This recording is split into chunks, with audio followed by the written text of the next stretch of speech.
for the hardest-hitting show in talk radio. The true progressive voice since 2012. This is Southpaws.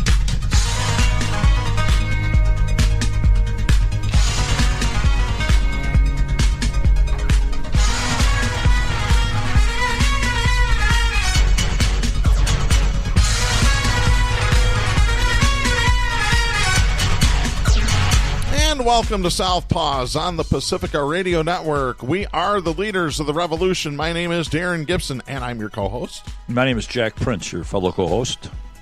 Boy, Jack, we're going to get really angry today, aren't we? Try to contain ourselves. I don't think that's possible. Not today, anyway. Well, before we get started, a couple of reminders. You can follow us on social media by going to facebook.com/Southpaws Radio Show. You can follow us on Twitter at Southpaws Radio. You can become a patron of the show by going to patreon.com/Southpaws Radio. You can listen to the show anytime you like at Spreaker.com. Do a search for Southpaws there. You can listen to the show at the iTunes Store. Just do a search for Southpaws under podcasts, and when you find our logo, you've found us. All of our shows go to our Facebook, Twitter, and our YouTube channel. Go to youtube.com, do a search for Southpaws Radio there, and you'll find us there as well, as I'm trying to knock my headphones off of my face. Oh, my God. We've had all sorts of technical issues this morning, so just bear with us. We're trying to work through everything. Of course, you can always listen to the show on great Pacifica radio stations across the country, including KCEI-FM Taos, New Mexico, KZGM Kabul, Missouri, and at Global Community Radio Channel 1. We're on every Monday night at 9 p.m. We're on right after Democracy Now! Make sure you check us out there as well. Something else that you really need to check out on the Southpaws Radio YouTube channel, just posted a video yesterday. Took a while to get up there. I didn't realize that YouTube had changed the way that you verify your accounts and your limitations if you have an unverified account. But we're verified now. We have an hour-and-a-half long video of Jack and several other members of Grand Rapids for Education Justice speaking at Calvin University back on January 24th. And the topic was the two-tier education system in public schools, particularly the Grand Rapids public school system. So if you want to find out more about what a two-tier education looks like, you need to watch this video. It runs about an hour and a half. It's really, really good stuff. Yeah, I appreciate that, Darren. I appreciate you coming in and helping with the recording of that. Oh, not a problem.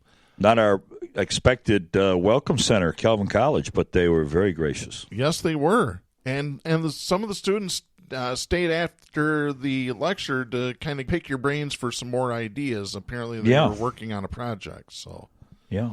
And they forgave me for being an Alma Scott graduate, which is one of their. That I was not worried about, but some of the progressive views we shared, I was pleased got real reception. Yes, it's always good that progressive ideas get heard and accepted. Yeah. Or at least given a chance. You're right. Then more chance than Sanders got in Iowa. Yeah, he got no chance. As Vince McMahon used to say, no chance in hell. Well, it's pretty much what it was. But before we get into that, though, I wanted to mention something that my mom said this morning. My almost 82-year-old mother, we were in a discussion this morning talking about idiots on the road and how people drive these days. A lot of people drive like they really don't have any sense. And I have to use her phrase. She said they laid a scrambled egg and it's sitting on top of their neck. I haven't heard that before. Yeah, she just made that up all by herself. And I love her for it. That's not a Kentucky nemesis. I don't know. That's good. It's picturesque. Yeah. Speaking of those who have scrambled eggs sitting on top of their neck, let's talk about Iowa. Oh. And the Democratic Party, the DNC, the Iowa State Party, and this app that they've got that apparently the excuse was the app didn't work the way that we wanted it to. No, it worked exactly the way that you wanted it to, you lying sacks of crap. All you have to do is look at the timetable, how recently this whole group that flew into Iowa was formed, the people behind it, the collusion with Pete from South Bend. Yep. You got to be absolutely blind to see the drunk donkey in the room. And I got to say, Darren, this time around, there are more people that realize immediately what it was. Oh, exactly. And that hasn't abated in the least. Yeah, and, you know, what was it George W. Bush said? Fool me once, shame on you. Fool me twice, I won't get fooled again. Something like that. Yeah, his comments reminded me of the prayer in Crucifixion, where she goes to pray and starts with the Pledge of Allegiance, and then America. It sounded good, George. You didn't get it out, but we got the idea. But what's even clearer, though, is that Bernie's going to get a trick state. Every state, they've got it planned ahead of time. Of course they do. Because they have got to stop this progressive. Yes, they do. And I want to read this, starting out with this story. This is Patrick Martin writing for the World Socialist website.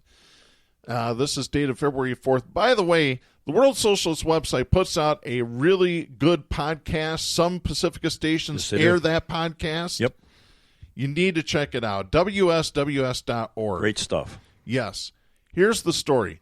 The Iowa Democratic Party has refused to release results of the caucuses held throughout the state on Monday night to determine the allocation of delegates for the party's presidential nomination. Officials are now saying that they hope to have results sometime Tuesday. What, they just finalized the results, supposedly finalized the results, what, Friday morning? Supposedly. We'll see. The action is an unprecedented intervention by the party apparatus into the process of choosing the party's presidential nominee. It is clearly directed at the campaign of Vermont Senator Bernie Sanders, who was leading in the polls and was expected to place first in a 4- or 5-way contest in Iowa. The media and non-Sanders Democratic Party candidates quickly developed a common line, citing supposed quality control issues in the vote that question its legitimacy. The New York Times, which earlier posted polling results that clearly showed Sanders in the lead, removed all such figures from its front page by midnight. An official statement from the Iowa Democratic Party claimed that there were, quote, inconsistencies in the reporting of 3 sets of results, end of quote, from each of the more than 1,700 precinct caucuses held across the state. The party statement did not explain the nature of the discrepancies or how they were to be remedied, except to claim that the issue was not the result of a hack or other external interference with the tabulation of the vote. And I'm just going to stop right there. Again, their app worked the way they wanted it to, and that was to screw Bernie Sanders. Period. End of story. Yeah, this was cut into the tablet way before the day of the election, and the scumbag Perez realized days before the count even started that it was clear Bernie was going to be the clear winner, and they knew that that would not be allowed. I remember Chris, what's the guy, NBC? Chris Matthews crying in his beer about how Bernie was going to win and how terrible it was, and we're just shooting ourselves in the foot. They knew. They knew clearly the outcome of that, and they had to stop it. Of course they did. Continuing the story, lawyers for the campaign of former Vice President Joe Biden sent a letter to the Iowa Democratic Party Monday night demanding an accounting of the method being used for quality control in the vote tabulation before any results are released. This could keep the results of the caucus voting secret for days, if not weeks, while courtroom battles are played out in a manner reminiscent of the 2000 vote in Florida. Well, let's just stop there. You think Biden didn't have a part in this? This letter to the Iowa Democratic Party is part of the cover-up. You want my opinion, and I don't think any other pundit has expressed this opinion. This is all part of the game that the DNC is trying to do to stop Bernie Sanders at all costs. But here's the thing. Bernie's ready for this stuff. What? The next primary is in New Hampshire next week, correct? Yeah. You know that Bernie has got trained attorneys volunteering at the precincts to make sure that no chicanery is going on there? It's absolutely ridiculous. So this is just absolutely beyond the pale. We saw the cheating in 16, and it's not going to get any better in 20. No, we said in the show, watch for, coming out of the gate, the very first tactic and trick. Mm-hmm. And that's all this is. And you've got to be totally asleep at the wheel not to recognize this is the same old DNC crap who was invited in to count the votes. Do you realize how egregious that is? The DNC coming into a state structure to count the vote. Hand it over to the DNC to be voracious when you get the Bernie Sanders vote to make sure it gets logged. Come on. Yeah. But I tell you what, this was predicted before. I haven't played it in a while. We might as well play the clip. This is from Southpaws, July 22nd, 2015, when former co-host Joe Elder correctly predicted that the Democratic National Committee was going to screw Bernie Sanders in 16. Here it is, folks. Take a good listen to this because it's happening again. 20-second response. Go for Number it. one, haven't voted for, only have voted for one libertarian in my life. Number two, been extendedly disenfranchised by the Democratic Party, having grown up in a Democratic household and being consistently disappointed in their effort and consistently disappointed in the fact that they do not go after. Number one, because they don't act like Republicans. No. Up at the highest levels of the Democratic Party and the federal government, yes, some of them act like Republicans.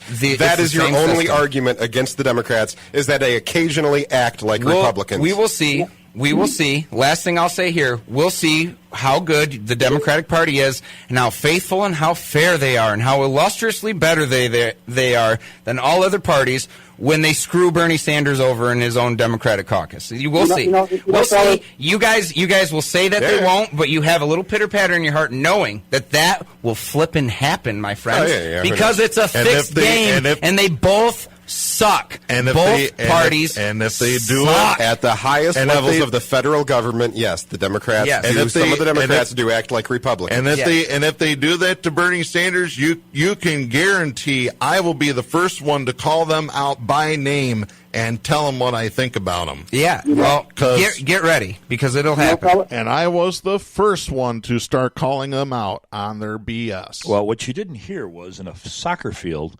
north of town at Northview High School, I was sitting on the hood of a car watching a lacrosse game.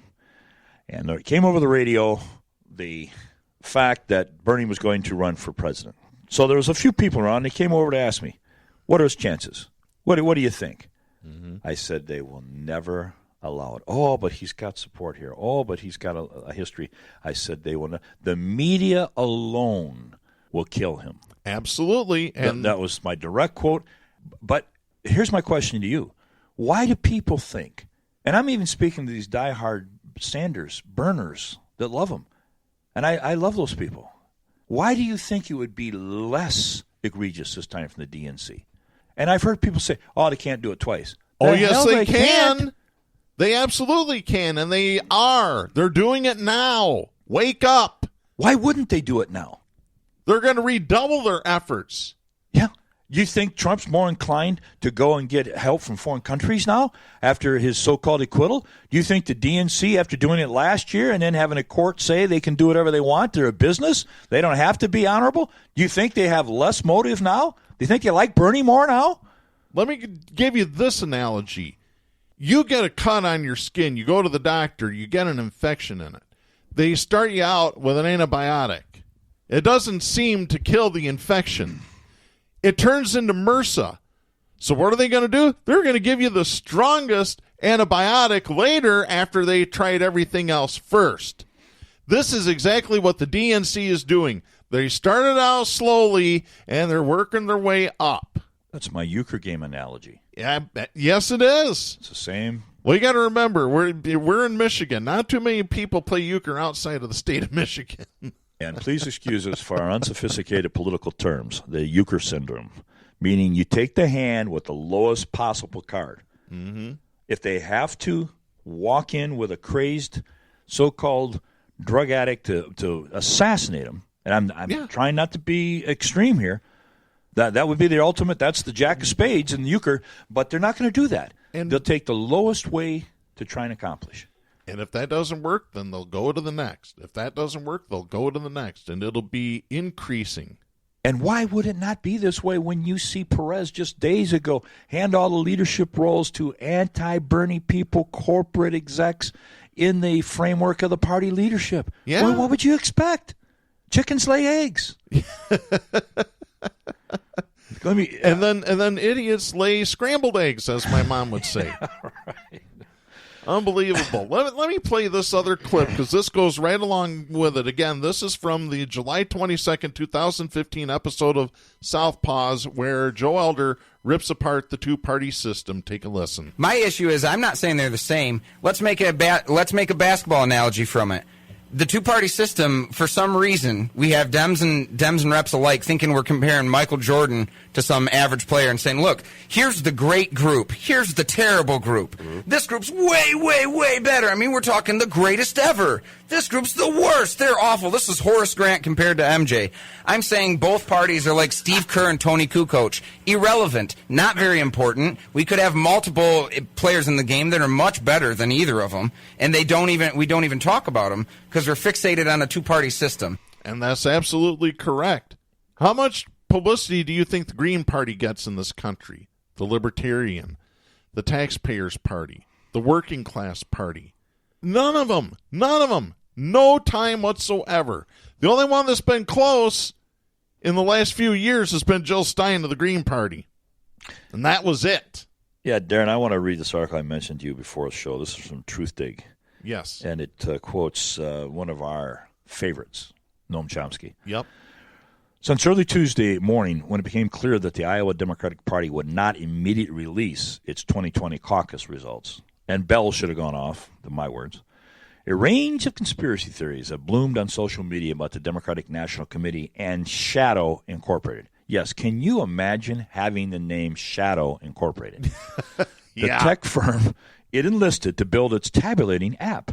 The simplest explanation remains the most plausible. That's called Razors, I think, theory. Mm-hmm. Through a combination of incompetence and fealty to the consultant class, or corporate class, Democrats hired a for-profit company grossly ill-equipped to handle the demands of a Byzantine statewide contest. If supporters of Sanders remain skeptical, they are not without reason. Setting aside Shadow Incorporated apparent ties to the Buttigieg campaign, just forget that. The Democratic establishment has openly plotted against the Vermont senator, while corporate media have signaled they will pull out all stops to prevent him from securing the nomination. For Chomsky, none of these developments should come as a surprise. Sanders is challenging not just the power structure of the Democratic Party, but that of the country itself. I repeat, Sanders challenges not just the power structure of the Democratic Party, but that of the corporate country itself, as he tells Truth Out C.J. Policro. Even more threatening than Sanders' proposals to carry forward New Deal policies, I think, is his inspiring a popular movement that is steadily engaged in political action and direct activism. Wait a second. How many of the other candidates are doing the same? None? Zero. Exactly. We have said on this show for months that what's lacking in the recipe for change is political action and direct activism. Darren, Gibson, and Jack Prince. And Bernie, by himself, runs the risk to the ruling order of corporate power that he will inspire the youth, which he's doing, by the way, in front of our eyes, to social order where people will employ action and direct activism. A movement of people, mostly young, who have not internalized the norms of liberal democracy, that the public are ignorant, meddlesome outsiders who are to be spectators, not participants in action. How many times have we said, where is the equivalent of the yellow vest, Darren? Just in the last few weeks. Where is the uprising down at Washington? Where is it at?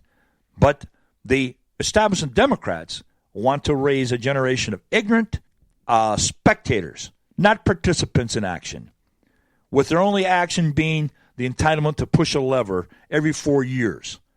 But then they're free to go back to their TV sets and their video games and their so-called economic dream pursuit, while the responsible men look after the serious matters and do the work of government. That whole order, Bernie Sanders is a threat to. And they're not going to risk him igniting the mind of these youngsters and the responsible thinkers in this country. They're not going to let them out of the cage, and Bernie's the key to doing that. I remember in my generation, the millions that went to Washington, no money, in the backs of cars to protest the Vietnam War. I remember the absolute riots in East Lansing against the Vietnam War, with thousands of kids in conservative Michigan State. Yeah. And there's no equivalency to that, and they know damn well they don't want that equivalency. And Bernie has already energized that group of people, and they don't want any more of it. We know how he sticks his finger in the corporate eye, don't we? Yep. We know that, and we applaud that. But what we're talking about this morning is his potential to ignite that youthful activism, which changes things. They know who his greatest supporters are. Who are they? They're the youth. I got pictures of college students that are saying, hey, wait a minute, it could be like this. Why isn't it like this? They're getting it. He's a danger. He's a danger you got to cheat your ass off to stop. That's absolutely right. I want to skip down a little bit in this article here. Again, I'm reading from the World Socialist website. The manipulation of the results in Iowa is clearly directed from the top. The Democratic National Committee sent dozens of top operatives, including software and cybersecurity experts, into Iowa in the weeks before the caucuses. Even before Monday, there were efforts to develop the line that the vote might not be legitimate. In fact, the software application used to report the results from precinct caucuses, 3 sets of numbers for less than a dozen candidates, would not have been very complex, and there was ample time for testing and security measures. And I'm just going to stop there because I want to get to this story. And you mentioned it in the article you were talking about with Noam Chomsky. I've got this. Lee Fang over at The Intercept. Love the guy. Wrote this on February 4th. Democratic operative Tara McGowan is denying that her high-profile liberal firm acronym played a role in the Monday evening caucus debacle, claiming that her firm was merely an investor in the company Shadow Incorporated, which developed the app at the center of the controversy. But internal company documents, a source close to the firms, and public records show a close and intertwined relationship between acronym and Shadow. End of story. There it is. In addition, ahead of the caucuses, questions swirled inside Shadow over the company's ability to deliver a quality product, and there was concern from at least one staff member that senior leaders of Shadow and Acronym, both of which were launched as a new Democratic bulwark against Donald Trump, have been far from neutral in the Democratic primary. Throughout the caucuses on Monday, Democratic officials reported widespread problems downloading the app and inconsistencies uploading caucus results, leading to the Iowa Democratic Party's decision to take the unusual step of delaying the release of the results. This is the first year the app was used, and ahead of the caucuses, the Iowa Democratic Party asked that the app's name be kept secret. The New York Times reported that its creators had repeatedly questioned the need to keep it secret. Kyle Tharp, a spokesperson for Acronym, released a statement Monday night downplaying his company's affiliation with Shadow. Quote, Acronym is an investor in several for-profit companies across the progressive media and technology centers. One of those independent for-profit companies is Shadow Incorporated, which also has other private investors. End of quote. David Plouffe, a former campaign manager to Barack Obama's 2008 presidential bid, who joined Acronym's board, also distanced himself from the company during an MSNBC panel Monday night. Quote, I have no knowledge of Shadow. It was news to me. End of quote. Wait a minute. So he's going to the Donald Trump playbook. I didn't know Lev Parnas. I don't know who he is. Even though Lev Parnas worked for Fred Trump in the early 1980s. Donald Trump's known Lev Parnas for nearly 40 years. Darren, what you're talking about is look at these big, huge dots. Can you connect them, America? Can you trail this? I had a professor that would come in, he would lecture, and at the end he would say, extrapolation. He'd sing it every single end of his professor. I thought he was saying jockstrap at first, but he was saying extrap. Take the words from what you just heard in that article and extrap, folks. Extrapolation. Yeah. You better sing extrapolation before I get to sing I told you so again. Let's put that to music. I told you so, I told you and so. And I have to, well, no, mine I have to bleep out because it's I effing told you so. We can work with that. Yeah. Let me continue here. Again, this is Lee Fang at The Intercept.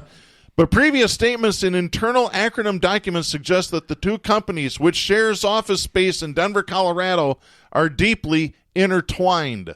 Last year, McGowan, a co-founder of Acronym, wrote on Twitter that she was, quote, so excited to announce another acronym has acquired Groundbase, end of quote.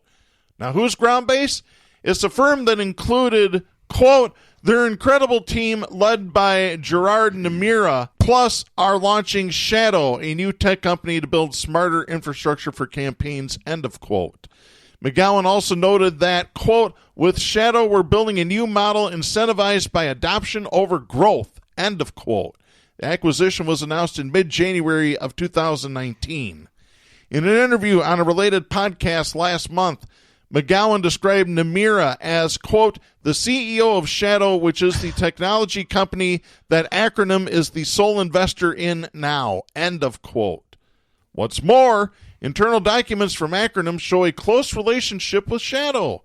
An internal organizational chart shows digital strategy firm Lockwood Strategy, FWIW Media, and Shadow as part of a unified structure with Acronym staff involved in the trio's operations. In an all-staff email sent last Friday, an official with Lockwood Strategy reminded team members about cool things happening around Acronym. The list included bullet points such as, the Iowa caucus is on Monday and the Shadow team is hard at work, and Shadow is working on scaling up VAN integration with Shadow messaging for some Iowa caucus clients. By the way, VAN refers to the widely used Democratic voter file technology firm. Acronym staffers also attended the Shadow staff retreat. I'm going to stop real quick here. We talked about the VAN back in late 15 and early 16 when the Democratic National Committee stripped Bernie Sanders of access to the VAN, by the way, in violation of their own contract with the Sanders campaign, because Bernie's staff had the audacity to point out software flaws in the VAN. So they accused Bernie's staff of trying to get into Hillary Clinton's VAN access. I wish I had a dime for every Bernie accusation we could list on the show. Darren, among the people, by the way, that I argue with about this is the current 3CD chair in Michigan, Jeff Winston, who has been a previous winner of Douchebag of the Week for his bullying. Another mental vacuum. But, you know, I want to just mention here, again, this is truth take, okay? There's a natural progression or degression, if you will, historically, that's never been violated. And that progression is this. You start out with, suppose, a democracy, and you have some regulations on the economy. You have some regulation on capitalism, of which Bernie stands for. I'm going to use FDR's agenda as an illustration of that. And then that morphs. That morphs into, as we know, thanks to Reagan and many other conservatives, less regulation. And you get runaway capitalism. And then that morphs into what you would call casino capitalism. Yeah. And then that morphs into what we have just recently gone through, and that is the era of neoliberalism. Neoliberalism does not mean new liberal. No. It means giving favor to the corporate world and letting them run in the show. That's exactly what it is. And part of the show they're running is the Democratic Party. Okay. And, now what's the and next, the Republican Party. Yeah, and, obviously, right. What's the next phase? I mean, if we're looking at measles, we go, okay, first you get a fever, then you get a sore throat, then you get a little bit of bumps, then you get little scabs, and blah, blah, blah. What's the next step here in this order? Well, the next step, according to Chomsky, and I remember this going way back to my college days, when the neoliberal order is visibly collapsing, and you realize it is. How do I know it is? Because people like our cohorts are challenging the establishment of the Democratic Party. 2015 didn't exist. No, it didn't. 2016 in August, all of a sudden it took form. Yep. And now it's rolling. And you got a candidate that's right there ready for it, identifying it, and attacking the establishment of the Democratic Party. There's millions of Bernie people that say it's rotten to the core, it's corrupt. The only reason I'm in this whole thing is to try and get Bernie elected. Yep. And you're sitting here in this room with two right now. Yep. Right? So that neoliberal order is collapsing, according to Chomsky. So what's the next order? Well, according to political experts like Gramsci, it is the rise of, guess what? Fascism. It's happened in every rise and promulgation of fascism. Okay, and we're already how this seeing works? that. What's that? And we're already seeing that. And it's working like clockwork. It's called Donald Trump. Among the results of the collapse of neoliberalism, is the spread of authoritarianism, the rise of the far right, and inevitably the situation or establishment of a fascist state. Yeah, it's happening like clockwork. If you can't fool the voters so the corporations get their way, guess what happens? Force. Yeah. If you can't convince them any longer and they start to resist, you cheat your ass off like they did in Iowa. You bully the people like they did in Nevada last year. I don't know if you remember, we highlighted the show. I had a 2-hour show where I talked to 2 Bernie delegates. One ended up not being able to get credentialed because they screwed with his registration at the Nevada Secretary of State. Yeah. So he became a volunteer, but his girlfriend was the backup delegate. Yep. And you need to go back into our archives. It's from July or August of 16. This was 2 hours, and it opened up a lot of eyes in this town to what the cheating they were doing in Nevada. So, Darren, we experienced firsthand when the neoliberal lies begin to lose their effectiveness, they resort to what? The force. Yeah. Cheating, which is a form of force. And if that doesn't work, they'll even get more violent, like we just said a few minutes ago. They'll resort to out-and-out assassination, do whatever it takes. They're not going to lose their hold. No, they won't.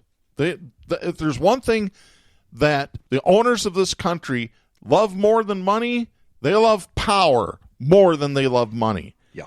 You take away their money, you take away their power. That's what scares the crap out of them. I'm done with that article, but I'll tell you, we're not done with the reality that we are walking into a more codified fascist state because that's the next stage after neoliberalism. Now, let me get back into this app here. This is, again, Lee Fang writing for The Intercept.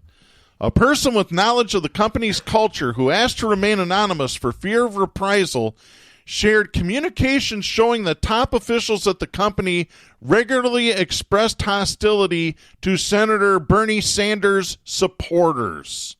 McGowan there it is. McGowan is married to Michael Halley, a senior strategist with the Buttigieg campaign.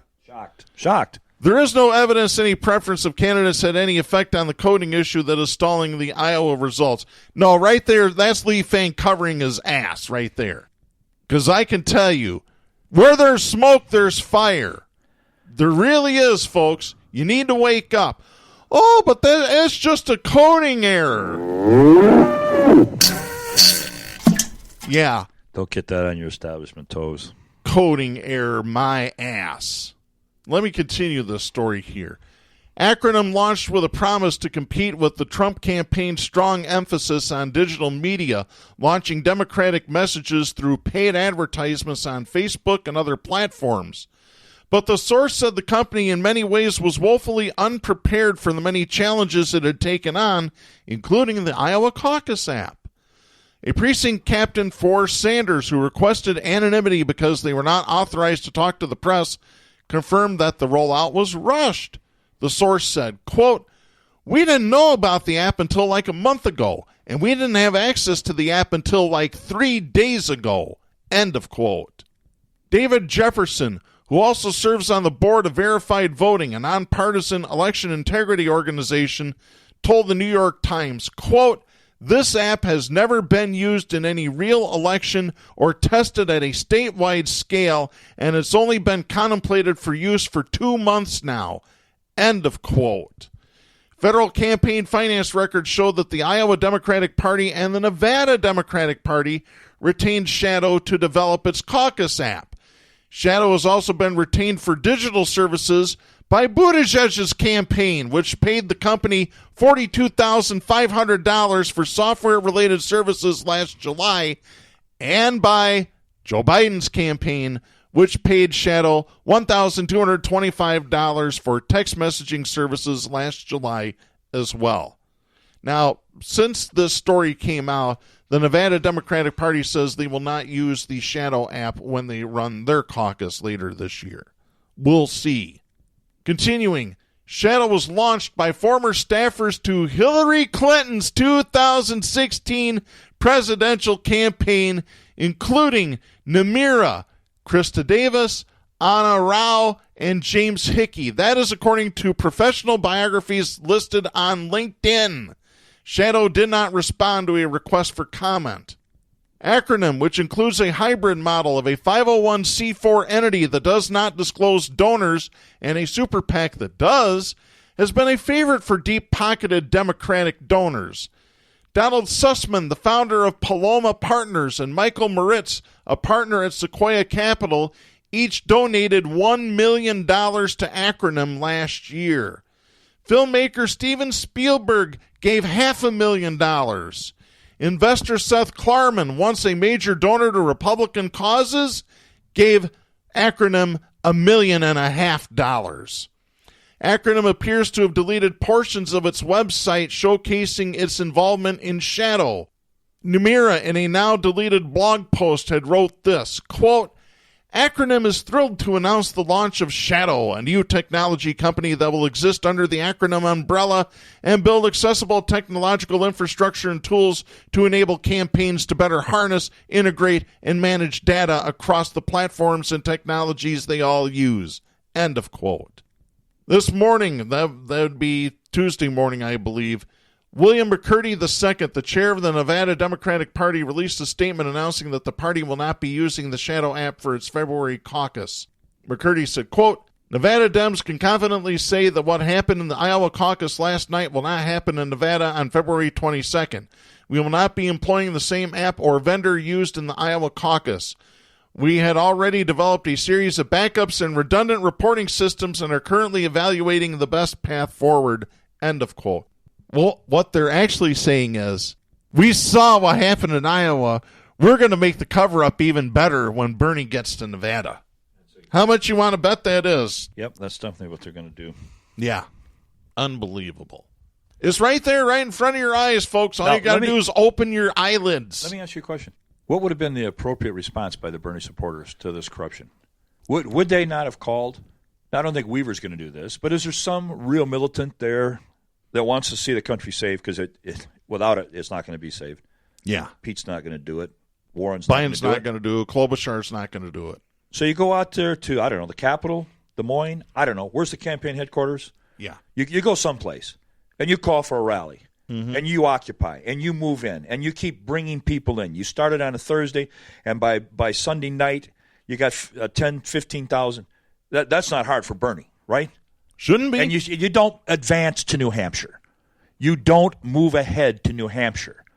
You get to score settle. And you say, you know what, if you pull this crap New Hampshire, we'll be there bigger.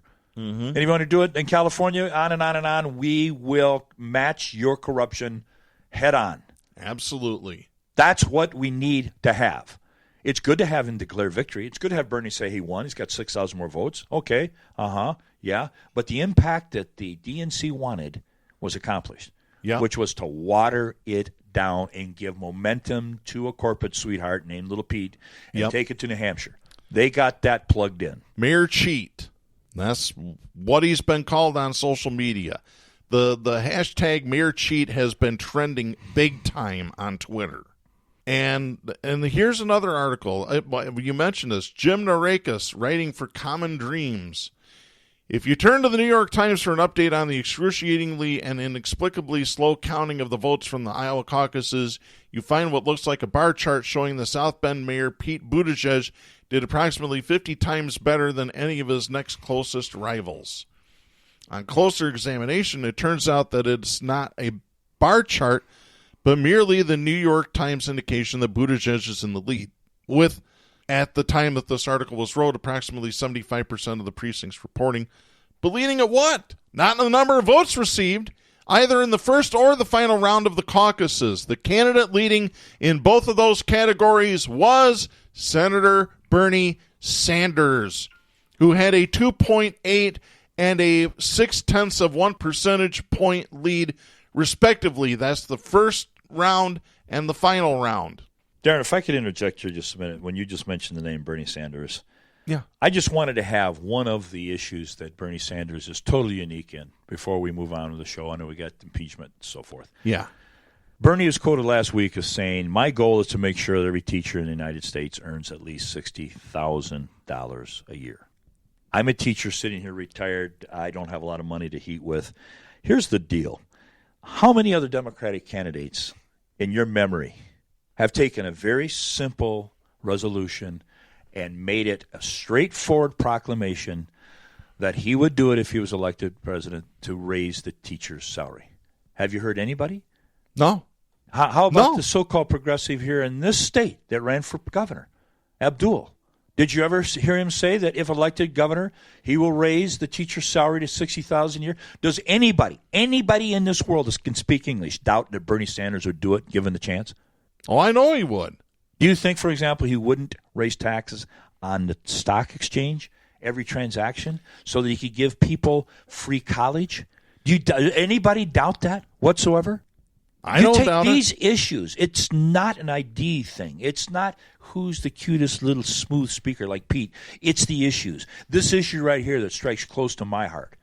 I've been fighting, and we talked in Calvin. One of the things we pointed out was teacher pay is just above poverty level, and there's teachers that are on food stamps, and you can't do a good job in the classroom if you're stressed at home, can't feed Johnny, and et cetera, et cetera.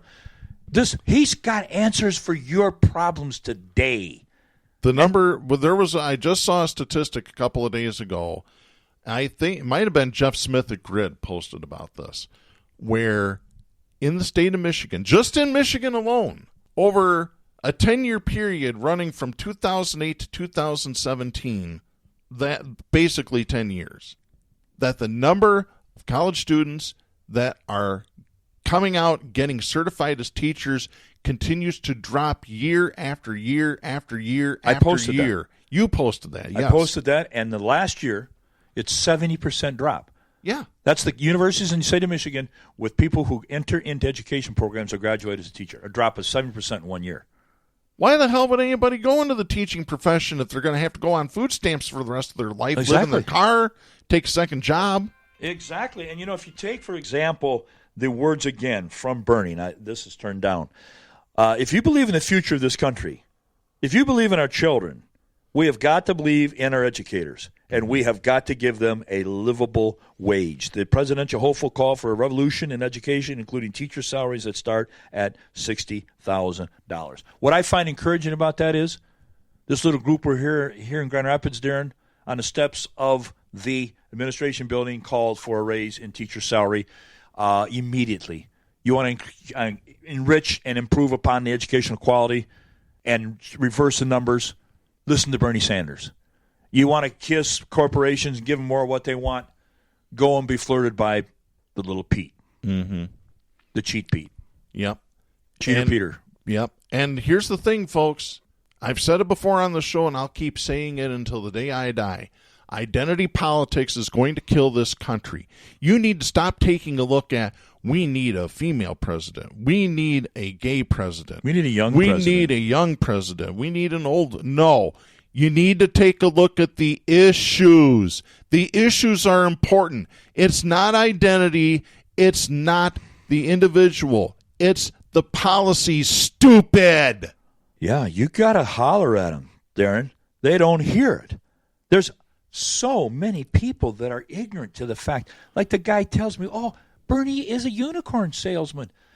Hillary said it the other day, I think, on a DeGeneres show. It's pie in the sky politics, she says. Yeah, I tell you what, the word I have for Hillary Clinton rhymes with runt.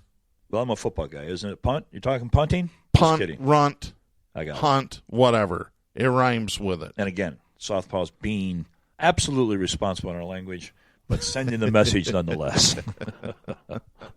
And before you complain about, Darren's being misogynistic, no, I'm not. Because I'll just be honest with you, if you go to England, everybody's a in England. Well, I'll tell you, if you look at what Hillary has said against Bernie in just in 2-week period, it's been unrelenting. She's gone after him, height and bottom, in between. And by the way, I haven't even yet gone off on language police people around here. So that's going to be for a Lights Out segment coming up very soon. Language police? Yeah. You mean like the police that weren't sitting in the White House side room there yesterday where we had the bend over, kiss my ass speech by old Trumpy? Yeah. Yeah. Where was there any civility control in that speech? There was none. Essentially said the entire impeachment was BS, right? Yeah. Only spelled it out loud and clear. Yeah. Yep. Called people, insulted people, said they're evil. Terrible people. Insulted Pelosi right to her face. She's 5 people away from where he's standing. Hey, Pelosi's the one guy I think that can. That was no slip. Because it ain't the ballless. You know what I said about Romney? Yeah. I said, hey, he's got some real balls in those magic underwear. Yeah, exactly. I tell you what. And the insults to Romney. Well, nobody should use religion. Well, then you better start talking to your supporters there, Donnie. You better talk to them because they do it every day. You know what every Pelosi single day. Pelosi said, Donald Trump is the last guy that I'm going to listen to when he talks about faith or prayer. Yeah. The last guy on this globe. You see, what happens is when Trump puts his vitriol out about guys like Romney, there's idiots that respond. Mm-hmm. There's idiots like the guy in Mississippi, the head coach of the Mississippi Rednecks. I don't know what they're called. And you know what?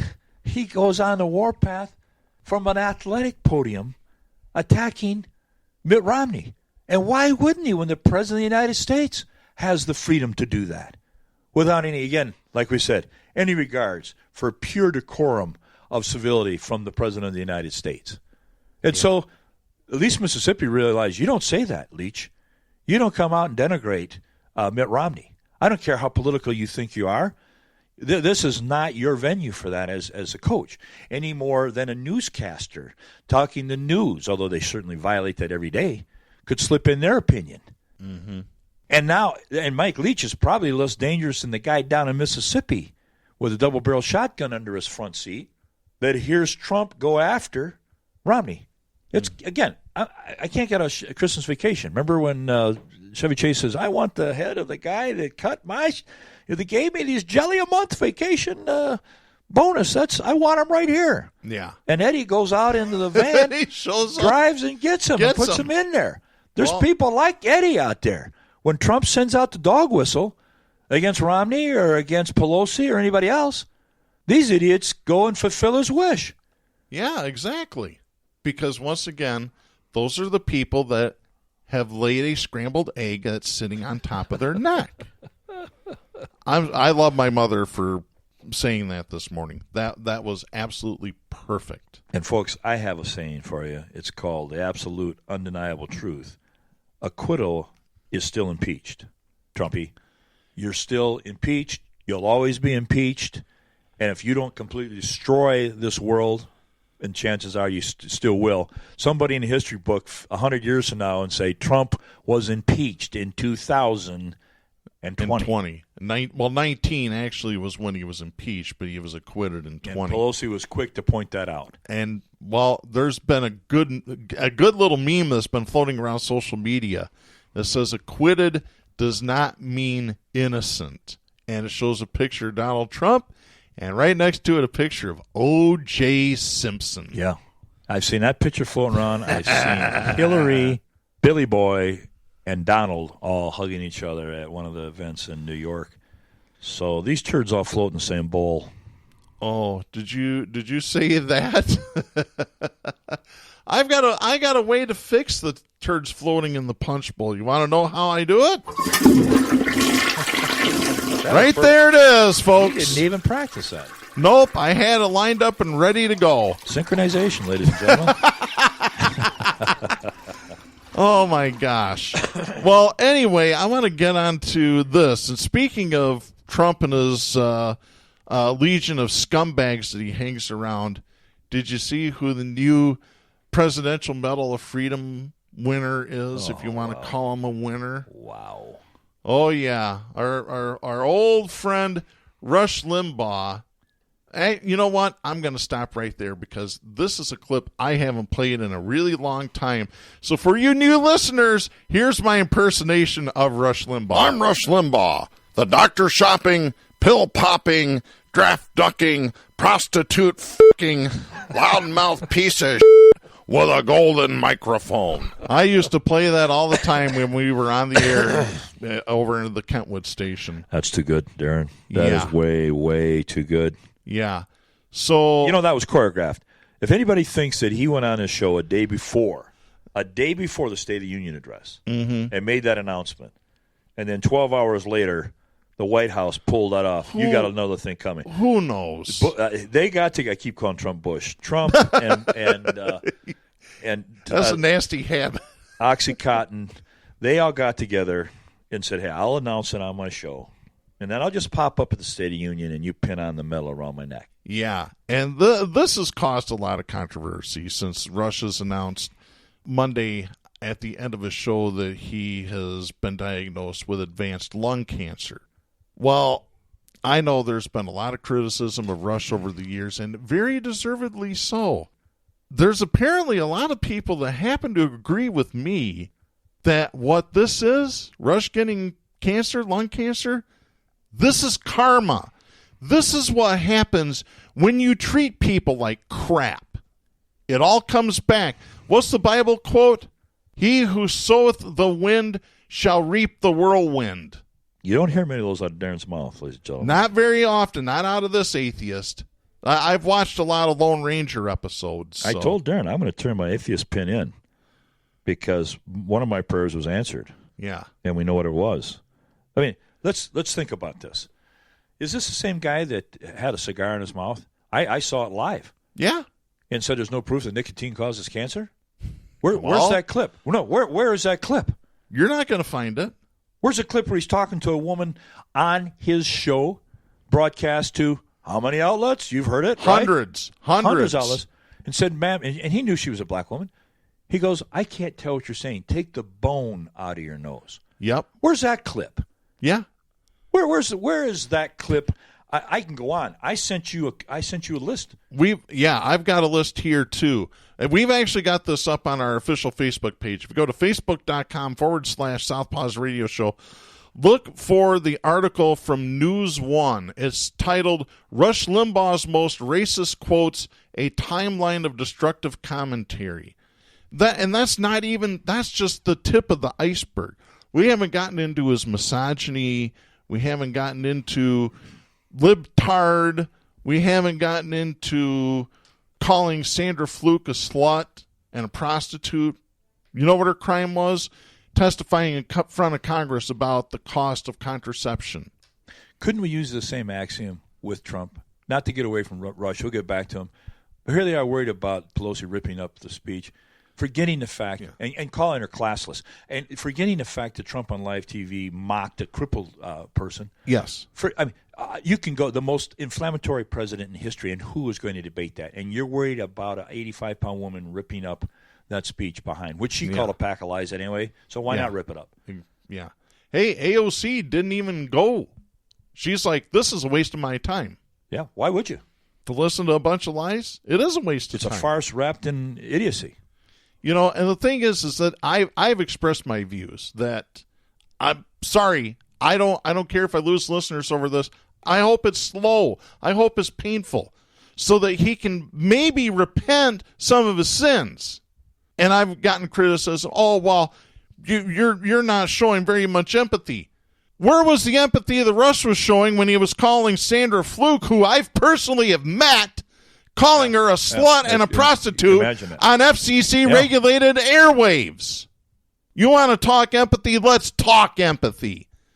When that son of a bitch starts showing some empathy toward others, I'll start showing it to him, and not a single goddamn second before then. Darren, is he a stage 4, or is that a threat? If he's a stage 4, I don't know what stage he said. He said stage 4. Did he? Yeah.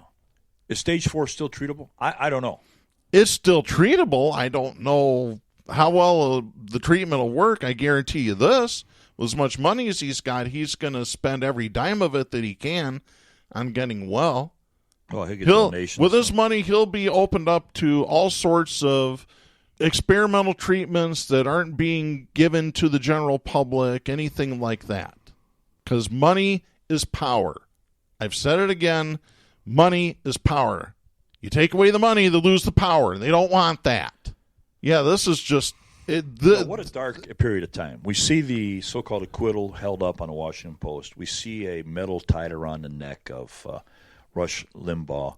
We hear him threatening and insulting and denigrating leaders in the Congress where he refused subpoenas to be obeyed. This as I think it was, who was the pundit? My mind's blank on that. Called it the day of the death of democracy in the United States. I didn't see that. I don't know. And I don't think that's hyperbole whatsoever. Oh, no, it isn't. No, if you want a really good dose of what Trump and his cronies are up to, we don't have time to get into this story, but it's posted to our official Facebook page. Go to facebook.com/Southpaws Radio Show. There's an article that was published on January 29th of this year by Ben Schreckinger over at Politico.com. I was tipped off to this, of all places, by Alexandria Ocasio-Cortez's Twitter account, because she reposted the link to this story. Let me read you the headline. Trump allies are handing out cash to black voters. Organizers have begun holding events in black communities where they lavish praise on the president while handing out thousands of dollars in giveaways. Yeah, I told Joe Anderson that. I said, hey, I'll drive you down. We'll split it up. Then we'll get a poster out and run it up Trump's you-know-what.